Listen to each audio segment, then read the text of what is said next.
Alright, as you see, our next step to this program was to rip out the lights. They are in the bin. Okay.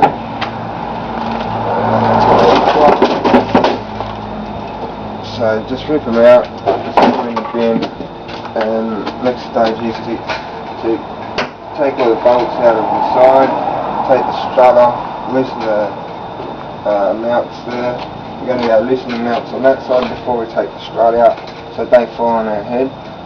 Then we're going to take the strut out, we're going to take the bonnet off. You need 2 people to do that, so you don't hurt yourself. And then you've got to do the support, not support, I think it's called the couple zone bar or whatever. You need to take that off, and it's got 2 bolts there, and just go get yourself a second hand one.